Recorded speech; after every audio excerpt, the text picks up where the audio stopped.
ESU classmates. Our team, which we like to call the Leadership Dream Team, consists of Julie, Elizabeth, Megan, and the Anns, Nyan, Marianne, and Glorianne. We chose to focus on the movie Office Space for our leadership project. Most of us have seen it, and some of us several times. Filmed in 1999, Office Space, created and directed by Mike Judge, has become a much-loved cult classic, probably because most of us can relate many of the scenes to our own workplace experiences.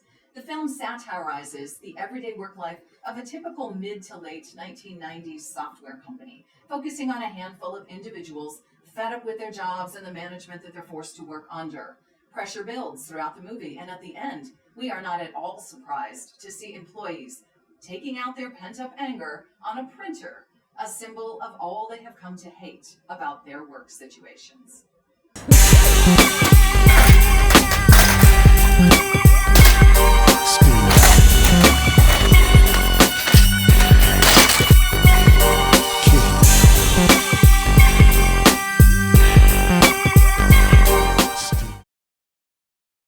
So where did all of this pent-up anger come from? How did it get to this point? Our class textbook, Leadership by Peter Northouse, discusses Blake and Mountain's Leadership Grid, which explains that leaders help organizations to reach their purposes through two factors: concern for task, for production, and concern for people. Concern for production refers to how concerned a leader is with achieving organizational tasks, whereas concern for people refers to how a leader attends to the people in the organization who are trying to achieve its goals. The Leadership Grid joins concern for production and concern for people in a model that has two intersecting axes, as seen here. Each axis is drawn using a 9-point scale on which a score of 1 indicates minimum concern and a score of 9 indicates maximum concern. By plotting scores on each of the axes, various leadership styles can be illustrated as seen here. The Leadership Grid portrays 5 major leadership styles. Country club management at 1-9 on this grid shows thoughtful attention to the needs of the employees with a lower concern for results. Team management at 9-9 on the grid, wherein maximal work is accomplished by committed people in an atmosphere of trust and respect. Middle of the road management is at 5-5, where employee morale is kept at a satisfactory level while an adequate amount of work is completed.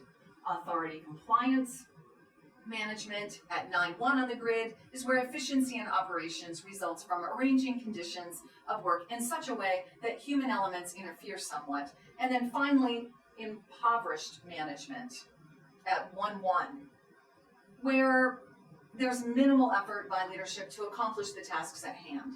In Office Space, it's typically the authority compliance or obedience management that we see.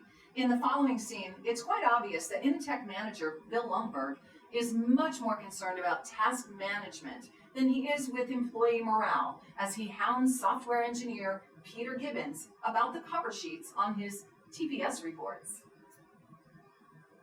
Hello, Peter. How's it going?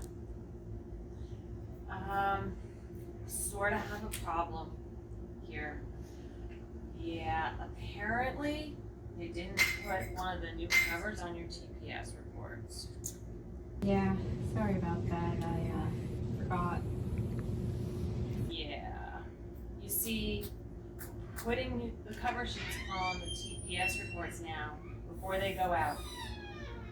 Did you see the memo about this? Yeah. I have the memo right here. I just forgot, but it's not shipping out until tomorrow, so there's no problem. If you could go ahead and make sure you do that from now on, that would be great. And I'll go ahead and make sure you get another copy of that memo. Okay? Yeah. I got the memo. It's right here. Bye-bye.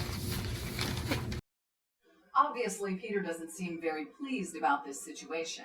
His boss, Bill Lundberg, is an assigned leader with legitimate or positional power, but he certainly doesn't have reverent power or personal power.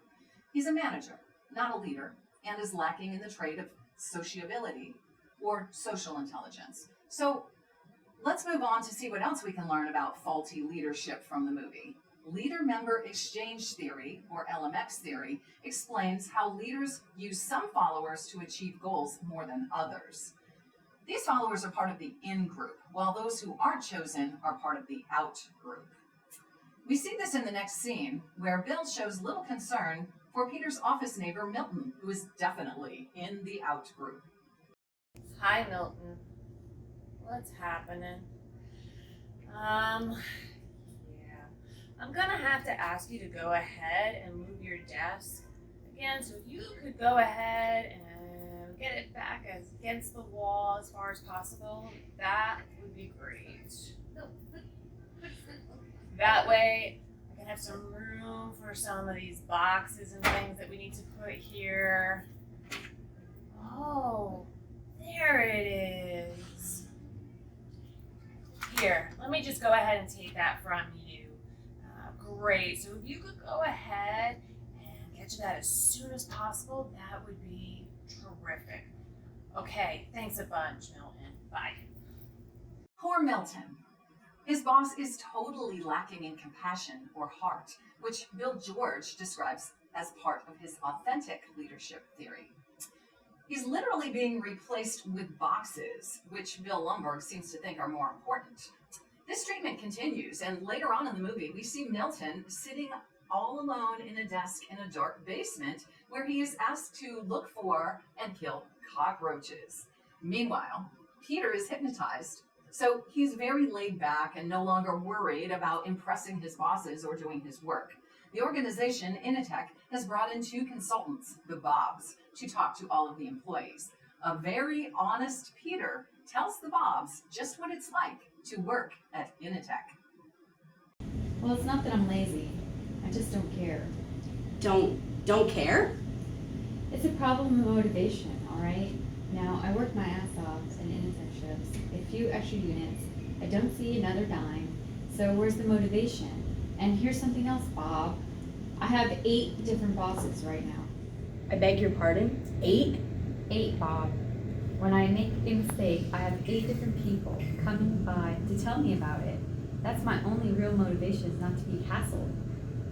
That and the fear of losing my job. But you know, Bob, it will only make someone work just as hard not to get fired.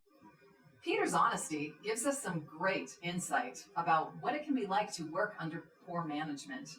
Ironically, next door to Initech, we also have some management issues in Tchotchke's restaurant, where Joanna works as a waitress with Stan as her manager. Stan wants Joanna to want to express herself with lots of flair. To him, the flair represents what most employers want: passion and drive and ownership of their jobs. Unfortunately, though, he comes across as demeaning. He uses coercive power to establish authority. Joanna responds with confusion and a non-committal attitude toward the job. Joanna, you want to come over here a minute, please? I'm sorry. I'm late. I was having lunch and Hey, we need to talk about your flair. really? I have 15 on. Well, okay, but 15 is the minimum, okay? So you want me to wear more? No, well, it's up to you whether you want to just do the bare minimum or, well, like Brian, for example, he has 37 pieces of flair and a nice smile to go along with it. More? Well, look, we want you to express yourself, okay?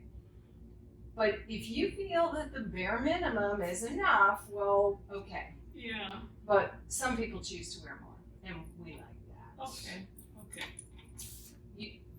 You do want to express yourself, right? Well, yeah. Okay. Great. Okay. That's all I have to say. Okay. Thank you. In this scene, it's obvious that Joanna has some knowledge and skills, but she has low commitment to the job, and she's frustrated, discouraged, and confused.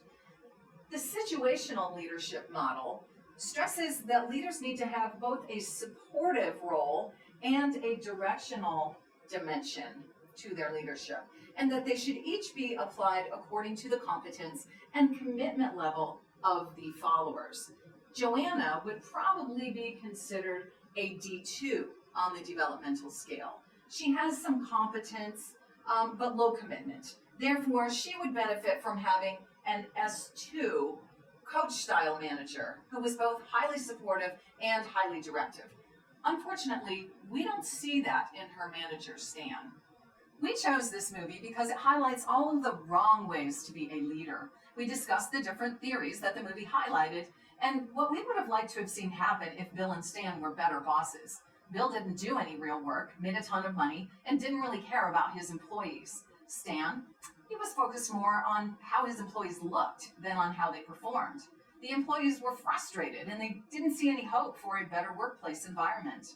They weren't empowered to make any changes or decisions, and therefore they took out their frustration on the businesses. Ultimately, the Initech office building is burned down by Milton, who has just had enough. As you can see, Office Space contains some pretty extreme examples of what can happen with poor leadership at the helm. It does a great job of highlighting the different forms that poor leadership can take and some typical and not so typical reactions from employees, even to the point of total loss of control. If you haven't ever seen it, our team highly recommends it. For those of you who have watched it, we're sorry. Now you'll never be able to watch it again without thinking about leadership theory.